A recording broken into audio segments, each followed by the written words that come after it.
Good evening. I'd like to welcome you to tonight's meeting of the Historical Society of South Australia, and a particular welcome to our speaker tonight and his wife, who've come over from Victoria to share their research with us tonight. I think it's a very interesting theme for tonight's talk. It's very often easy to forget just how difficult it is to assess historical events at the time. I think over the last decade in particular, society's been made much more aware of how society's attitudes can change with the benefit of hindsight and with the benefit of a greater perspective. We're here tonight to hear about somebody who was actually able to introduce that level of perspective at the time of the events, Hedley Marston.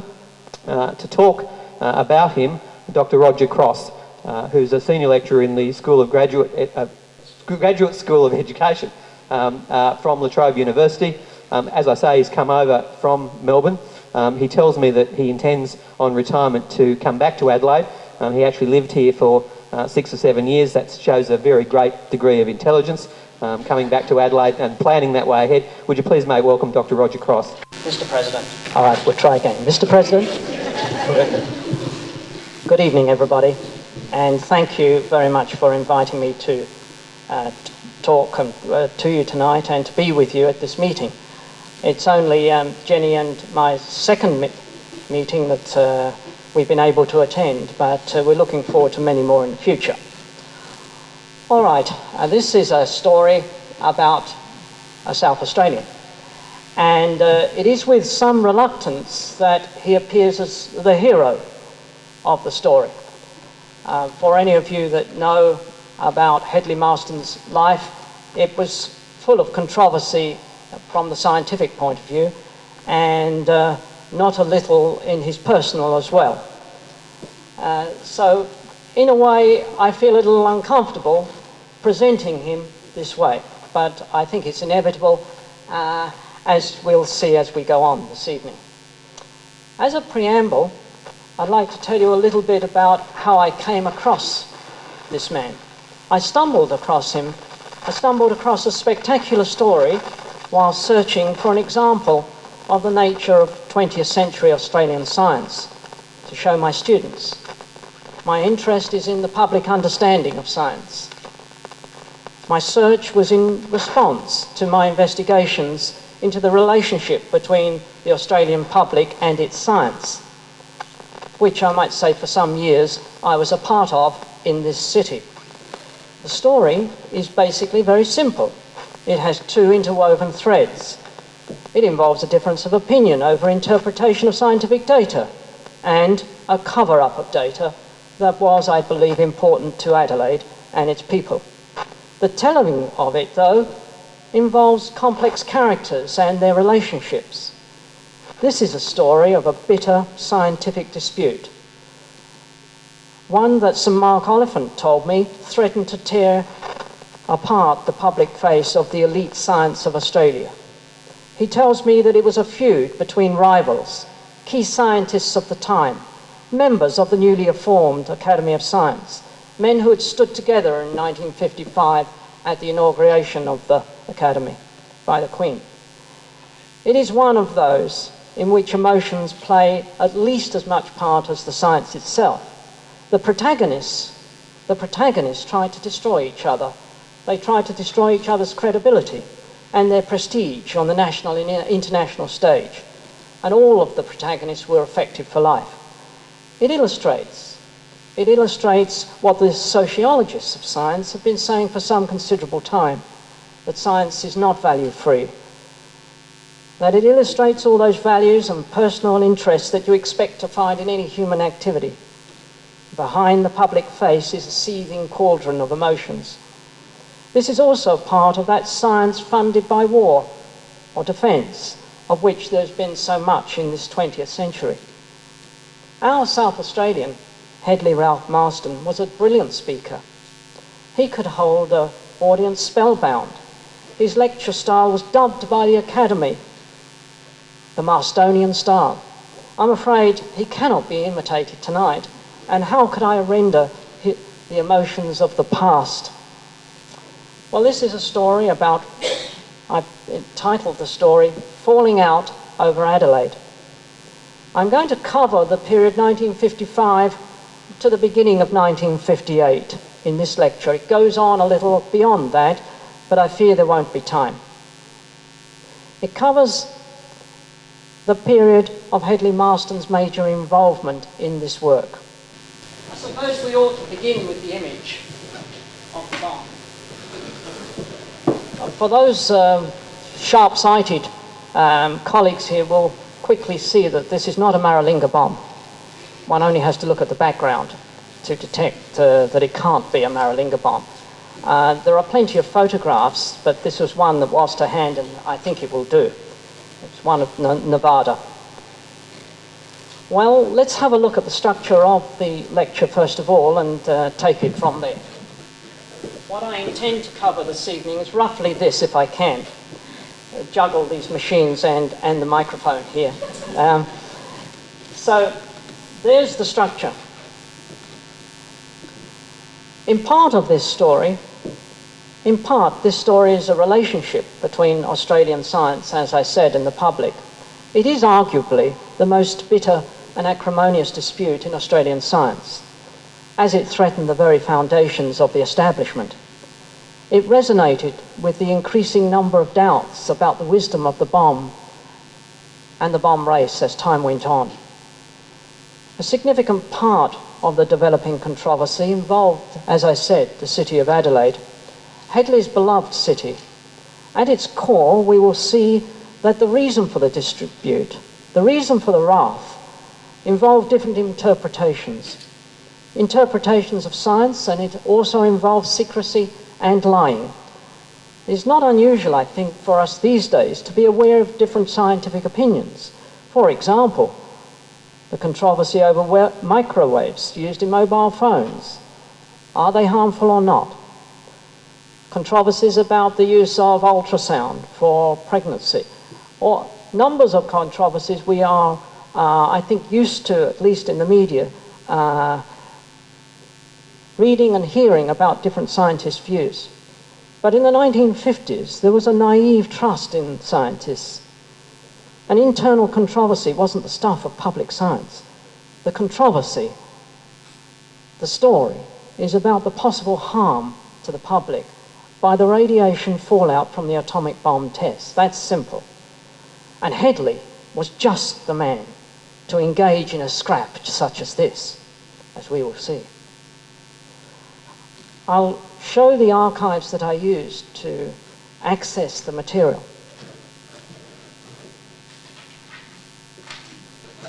These are the main archives where you can find the material that I used.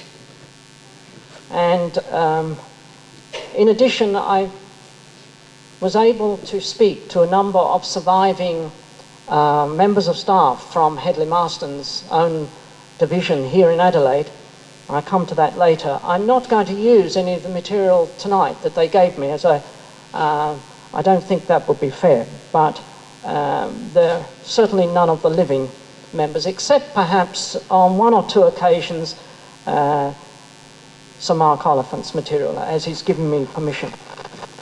The main players, we can divide them rather crudely into the two groups of protagonists. That is Hedley Marston.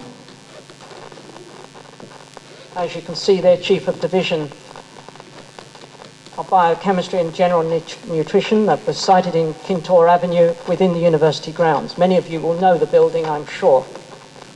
Only a stone's throw away from the Governor's residence, I might add, which is of significance later. His friend and confidant, you all know. He spans the whole period of the 20th century science in Australia. He's alive today. The Academy of Science is hoping he will still be alive when the Academy is refurbished. It's going to take another 2 years.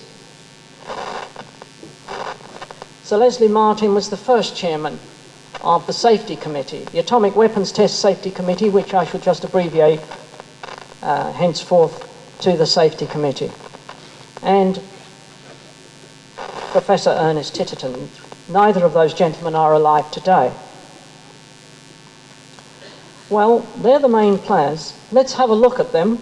Let's have a look at Hedley and then go on with a little biographical study of Hedley Marston, because that's going to be needed if this is the man to take on the secret committee. Sir Mark Oliphant. Leslie Martin. I might say now of Leslie Martin, although he appears on the other side, he acted in a gentlemanly fashion all the way through this controversy, which is somewhat surprising if you could read some of the letters that Hedley Marston sent to him. Ernest Titterton, protagonist for the bomb, speaker on radio, advocate in many ways for the use of nuclear energy in Australia. And finally, of course, sorry, that's not final. This is Fred White, CEO of CSIRO, became a New Zealander physicist. This is important because you've only seen physicists so far. This is going to be important to the story, I might add. Fred White, CEO of CSIRO, became deputy chairman and finally chairman of CSIRO. And there he is, as he stands in all his glory in the archives of the Academy of Science. Hedley Marston, Dr. Hedley Marston, FRS. This is principally a biographical story about a defining incident in one man's life. In order to understand how Hedley Marston came to act as he did, we need to know something of this man. Unlike Hollywood, I propose to begin with the plot. The ingredients of this story, the 20th century Fox would kill for this: intrigue, persecution, secrecy, and suspense. Add to this men with large egos who acted out their fantasies of power and influence in real life, and you have the ingredients for one of the profound dramas of 20th century Australian science. Hedley was born on 26th of August 1900 in a border town, and he died on the day he retired on the 25th of August 1965. He was the third son of Herbert, telegraph clerk. His mother was distinguished in that she was a librarian of the Institute, which still stands as the library today. The family finally moved to Adelaide, and he attended Unley District High School. There he met Marcus Oliphant, 1 year his junior, born 1901. Later, in the United Kingdom, they were to become very close friends and confidants in this controversy. Hedley had a checkered educational career. He did well in some subjects, but failed mathematics. Indeed, he has the remarkable distinction of being made a Fellow of the Royal Society in this century, or the Royal Society of London, in this century without obtaining a degree. Cutting a long story short, he joined Brailsford Robertson's staff at the university in 1928, moved with him when Robertson set up the CSIR, Division of Animal Nutrition, within the university. From then on, Marston became an organisational man, and from this time, his career really began to develop. Socially, the young man began a lifelong task of getting to know an extraordinary and eclectic collection of gifted and influential people. In the arts, Eliot Gruner, Arthur Murch, Clive Turnbull, William Dobell. In industry, W.S. Robinson, BHP fame, J.L. Pratt, General Motors fame. And in science, everybody who was anybody. He married in 1934, and the couple remained childless. Hedley's star didn't rise until 1935, and I've spoken to one of the survivors of this period, when two of his staff, Dick Thomas, who became head of a chemical division of CSIRO during the war in Melbourne, and another man called Ted Lyons, discovered the cause of the famous fatal wasting disease called coast disease, the lack of trace element cobalt. Now, I have it on good authority, and there is much evidence to support this, that Marston did not immediately believe the results of their experiments, that it was simply a dash of cobalt was all was needed to prevent the sheep from dying from a wasting disease. When he was shown the results, he usurped the research, setting up a research station in Robe, which is now on the state's register of heritage buildings. It's a tin shed outside Robe. I invite you to see it when you're down at the little town. This and David Reisman's research into trace elements in the 90-mile desert brought Marston international fame and an FRS. Eventually 2 honorary doctorates. The Adelaide one amused him greatly, as the university had refused to waive the necessity of his passing mathematics in attempting to obtain his BSc.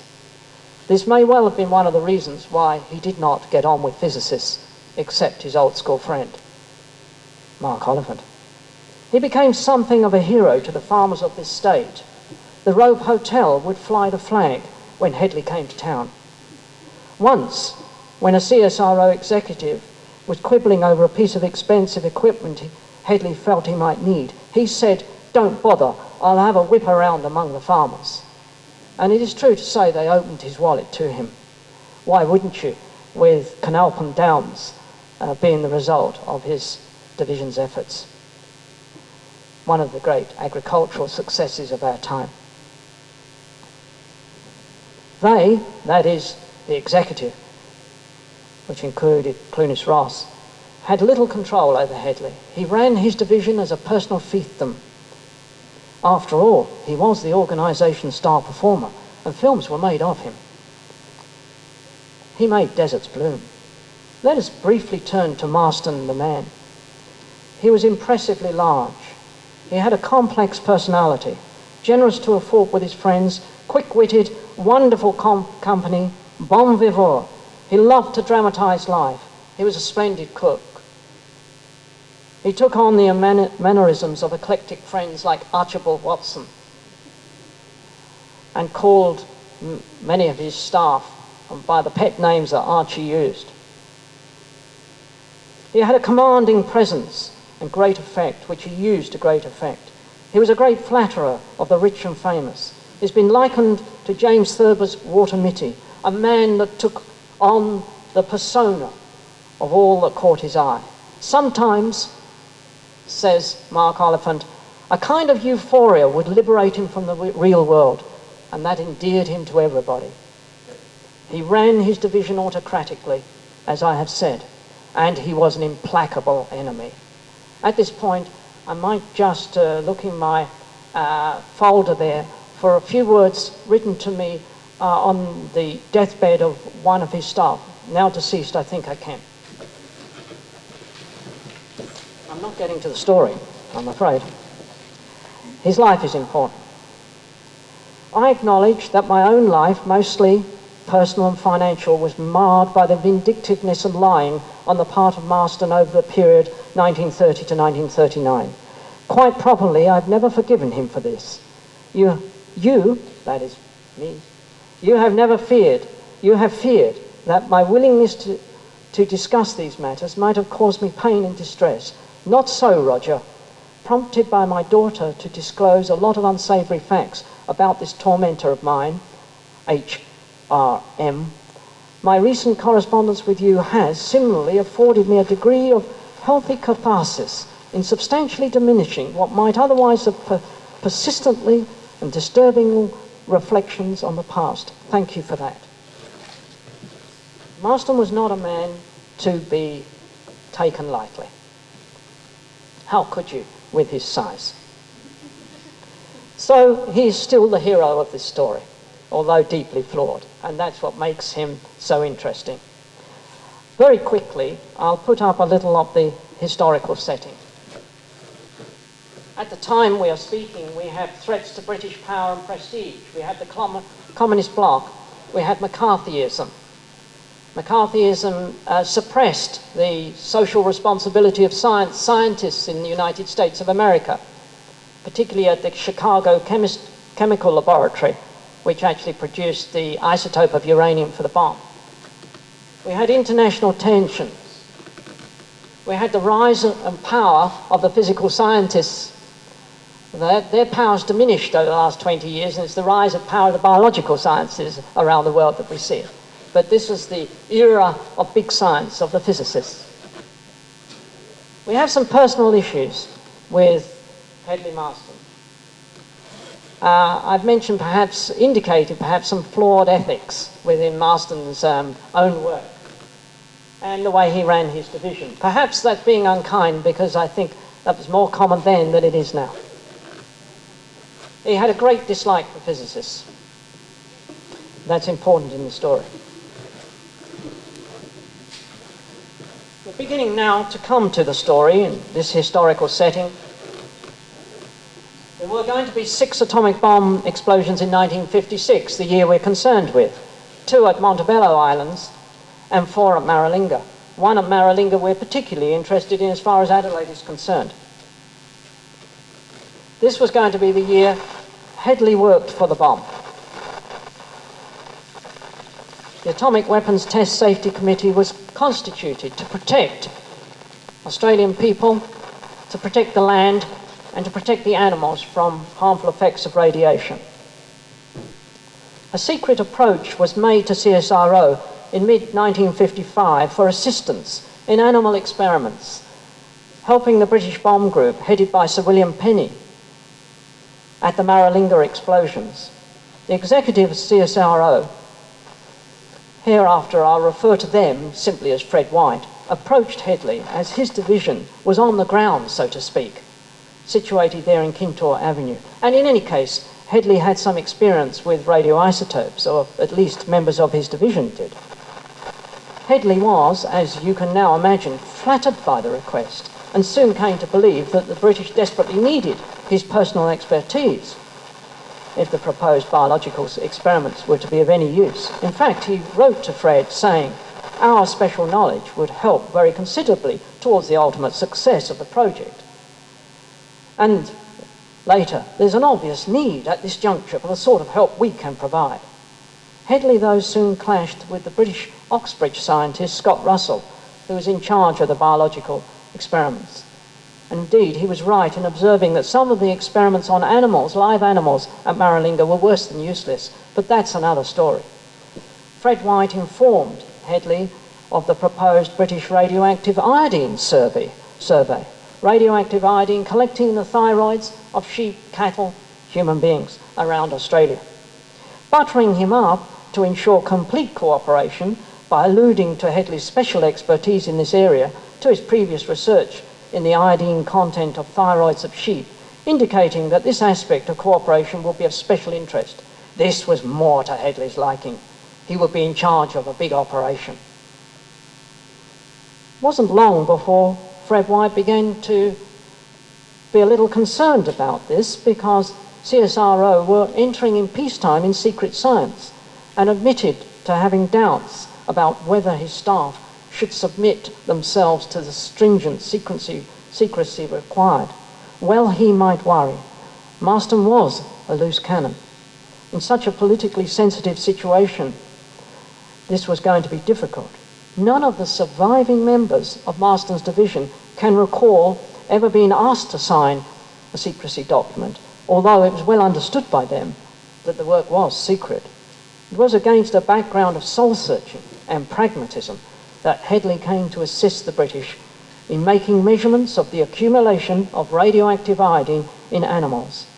In a letter on the 24th of October 1955, Hedley expresses his views to his CSIRO executive.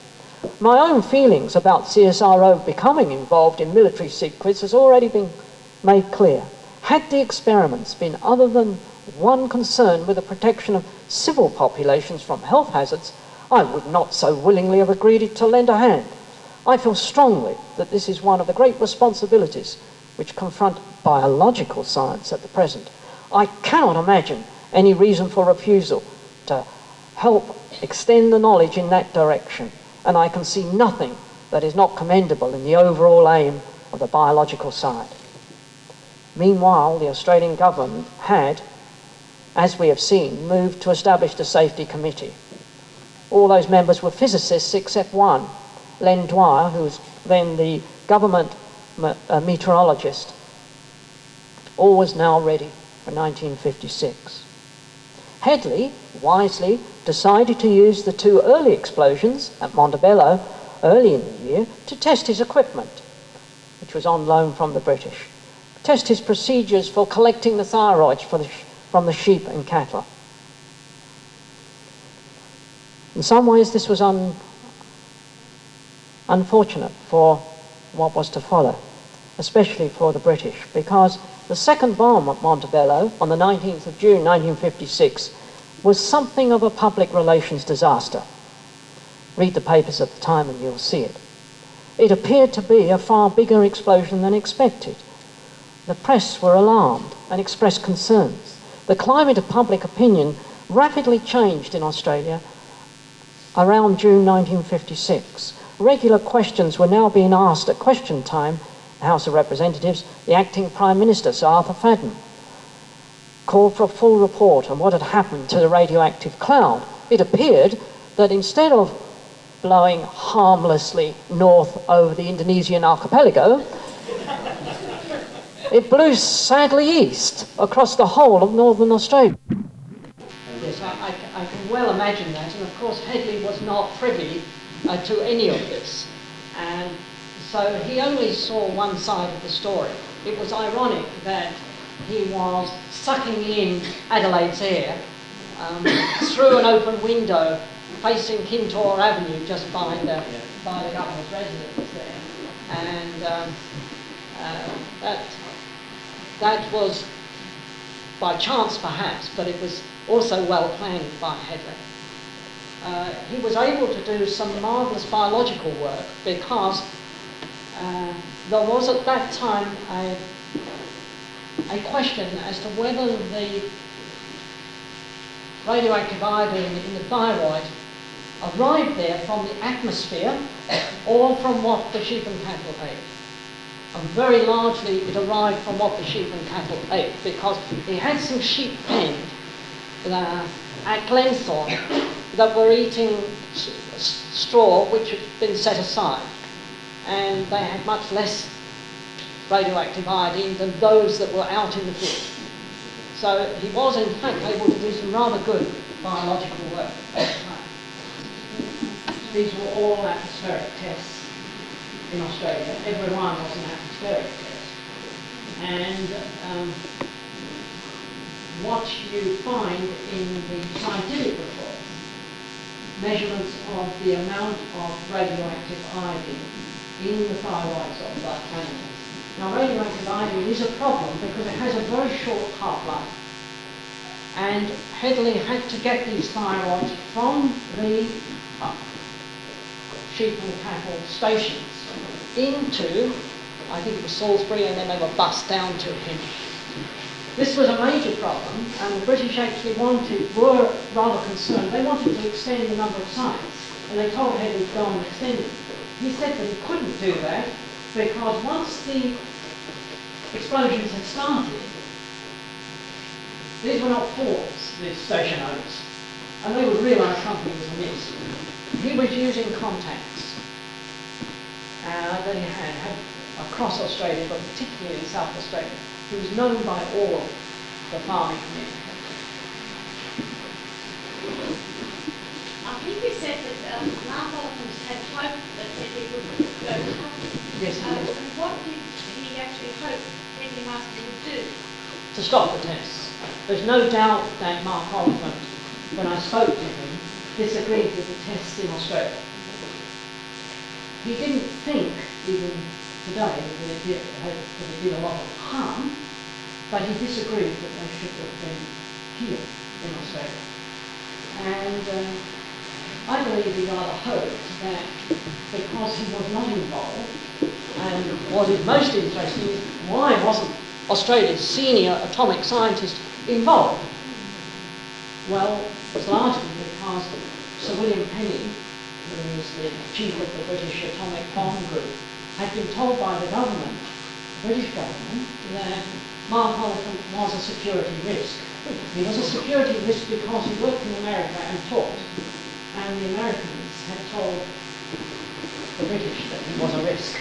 In fact, Sir Mark Oliphant, when he went to Pavlov, that little village on the east coast of Canada, he had to go by Europe. He was not allowed. In fact, he didn't get, he told me that he didn't get a visa to go to America for something like 20 years. Did he hope that Hedley Marston I think the scientific community. He wanted the broader scientific community to know. And he fully supported Marston, the biologist, speaking for biology. Now this is most interesting, this division, is reductionism of science. Hedley Marston claimed that the physicists, because they were all physicists, except the meteorologists, that they could not speak on safety matters. In fact, the committee was falsely constituted because it could not do its job. Because it could not guarantee personal safety because there wasn't a biologist on the committee. That was Marston's line. And it... No, it's even, I think, more entrenched. Pitjantjatjara was much more entrenched in promoting nuclear energy and a nuclear option. He wanted Australia to have an atomic bomb. There is little doubt, if you look at the expertise in Australia, that Australian physicists could have built one. There was Martin, the University of New South Wales. There was Martin, Melbourne University. You had Harry Messel, also the University of Sydney. The scientists here will know these names. They are people who had the expertise. And Pitjantjatjara wanted to bring these people together to make a bomb. More and more concerned about the imposition of secrecy. And after his report was submitted in 1956, January 1956, he didn't manage to get it published until mid-1958. And that was because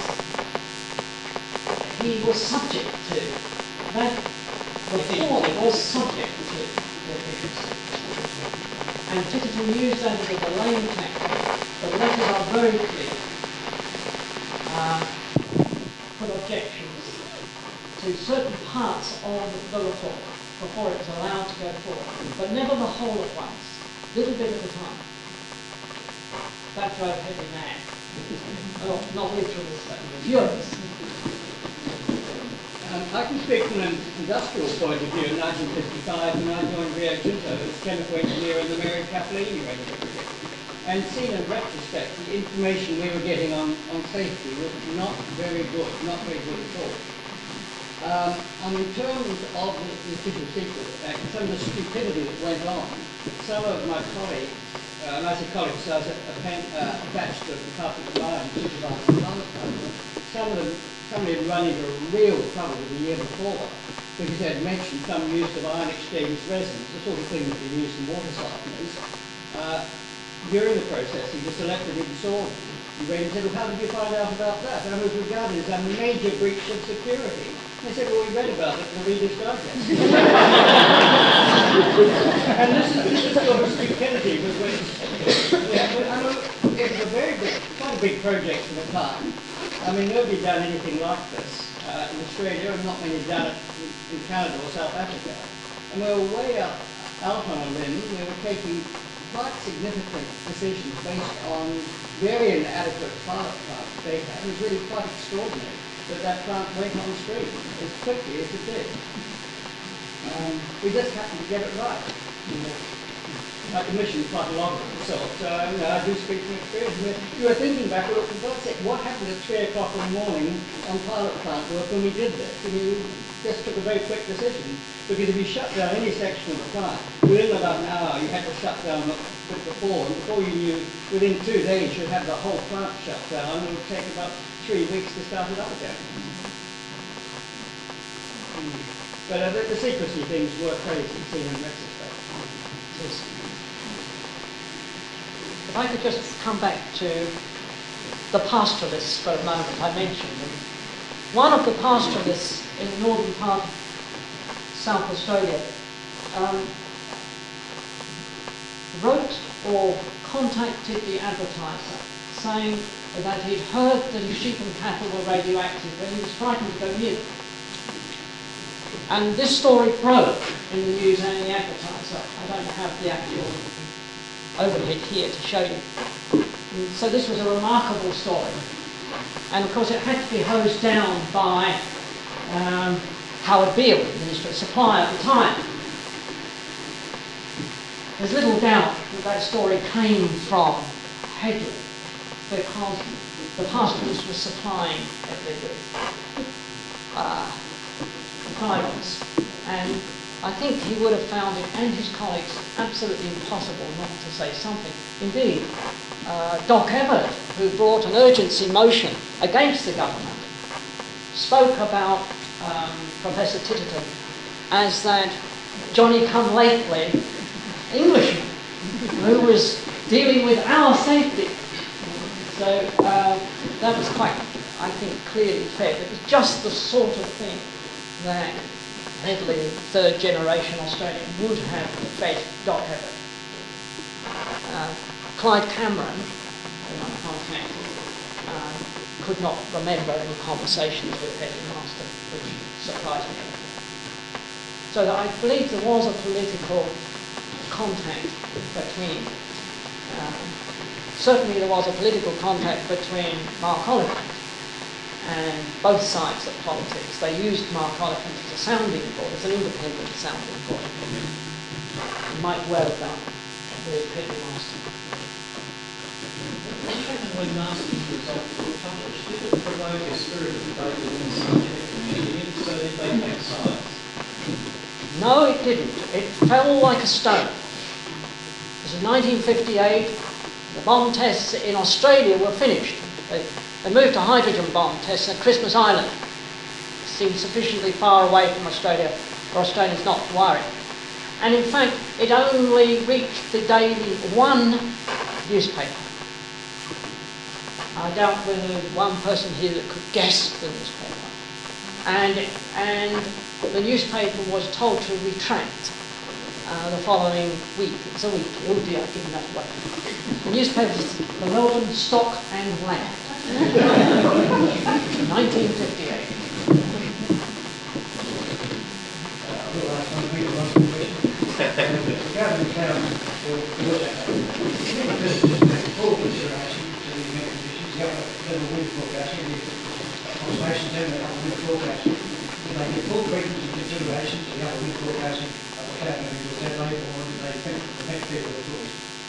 Well, they had Len Dwyer, who was the government's chief meteorologist, and I think it was a genuine error myself.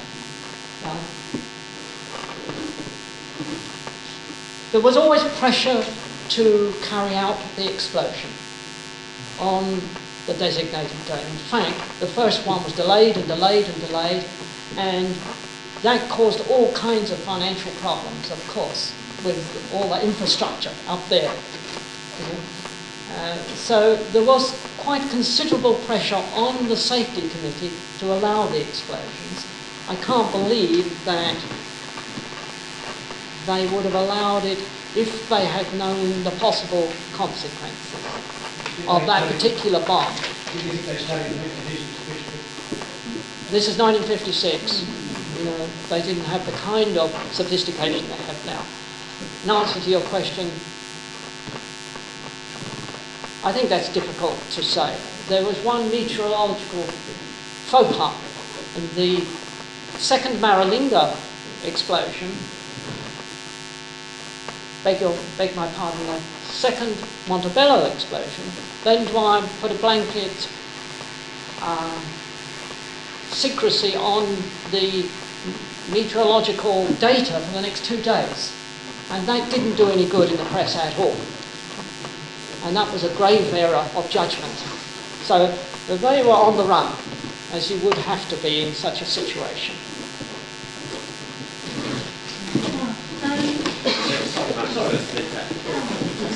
Any others have any effects on Hedley Marston's career? Suffer in any way? And the other thing I wanted to publish this anyway.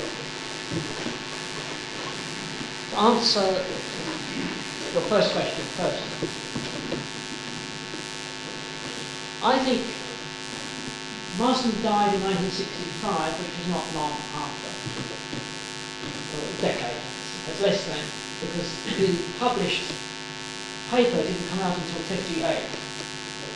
And he had a lot of health problems, a very large number of them, which he revelled in telling people about. I'll give you an example. He once, for 100 days, brought a different gallstone every day to his division. He said, that, I produced that. Of course, he hadn't, but certainly revelled in his hypochondria. I don't think he was the same man after. And it's certainly true that Leslie Martin wasn't the same man after. Titterton was alive during the McLennan report into the Maralinga. That was the Royal Commission in 1985. And that really destroyed Titterton because he came out very, very badly indeed. And he was condemned by McLennan for his failure to protect, or at least his failure to warn, particularly nursing mothers. And that was the real critical issue. You see, Marston made this great mistake. He said something about strontium-90 where he made no measurements at all. And other scientists were able to dismiss it. In fact, when I spoke to Mark Oliver, he said, this was Marston's great mistake. If he had just concentrated on Adelaide, all would have been well, because he had the evidence.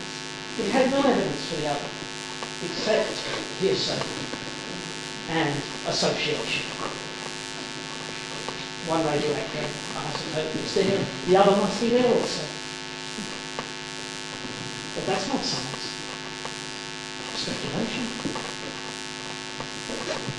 As for the second, maybe it will.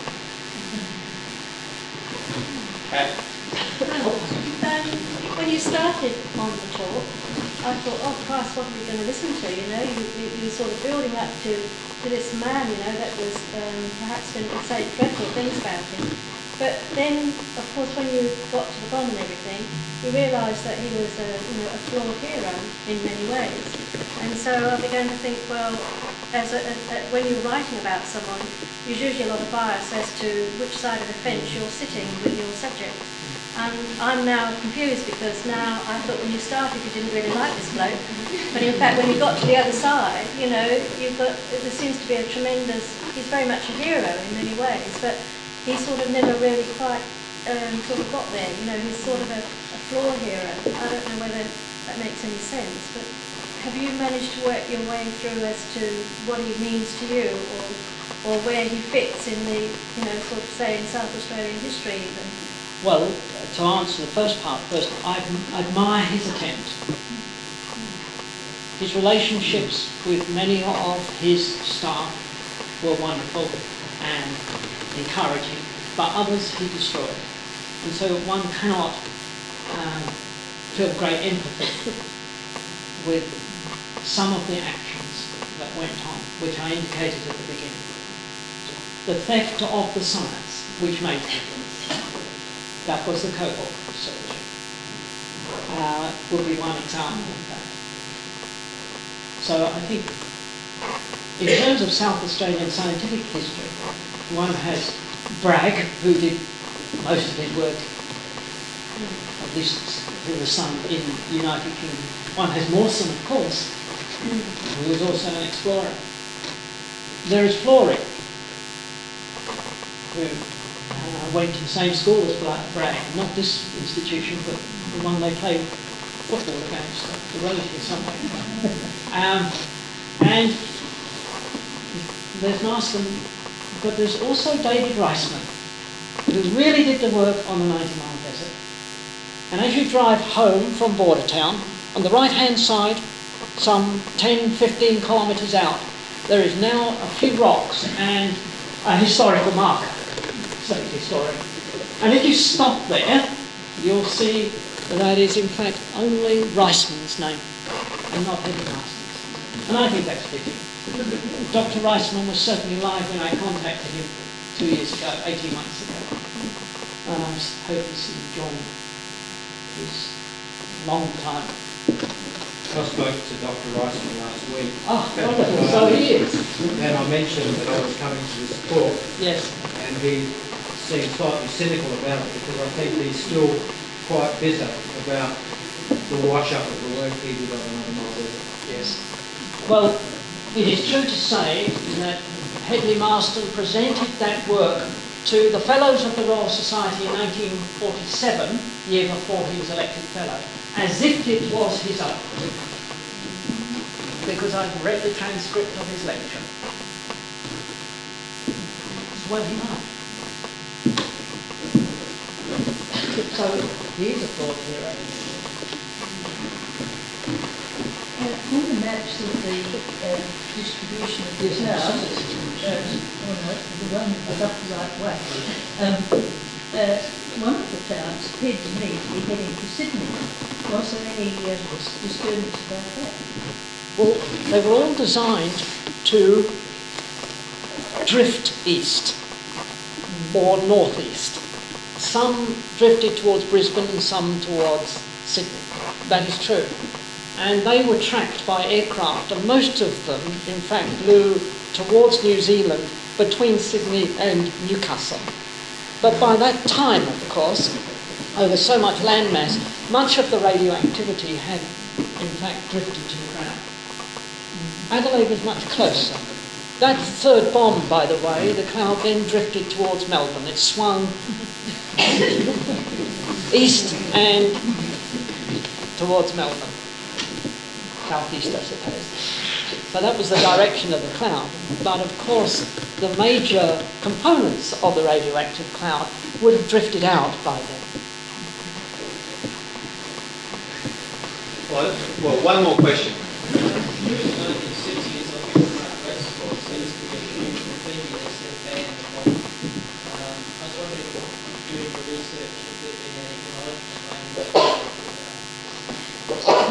No, but of course there was amongst the youth of the 1960s, there was a very strong fan of the bomb movement. If I may be allowed to give a personal reminiscence, I was there when Bertrand Russell in Trafalgar Square with 100,000 students. We thought there were 500,000, but the newspaper said there were 100,000 students. Well, I think the strength of the questioning is a reflection of the interest that Roger has engendered tonight. We can continue the discussion over supper. I'll ask our Vice President, Lawrence Kane, to say a few words. Thanks.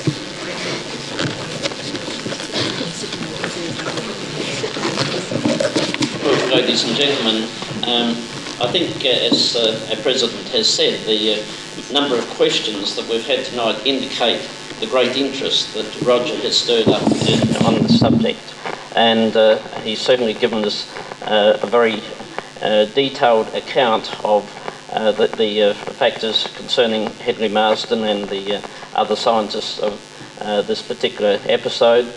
And I think it also is typical of what governments and people in authority tend to do. They like to keep everything under the carpet. Or out of sight. These days we're told it's confidential, commercial confidentiality that has to be protected. Governments don't want to be accountable, and sometimes scientists don't want to be accountable. And I think those points have been brought out very clearly tonight. It's something that I think, as concerned citizens, we should always be concerned about. And we should always be trying to make governments, make scientists and everybody else accountable. And Roger's research on this very important subject that he's spoken of tonight, and the work of Hedley Marston and the other scientists involved, I think clearly illustrates the importance of the particular work that he's done. So I'd like you to continue your discussions on this particular subject over supper. I'd like you to show your appreciation to Roger for the excellent talk he's given, for the very capable way which he's answered many, many questions. I think it'll be a record number of questions, certainly for this year. And we certainly appreciate Roger coming along this evening. So I'd like you to show your appreciation to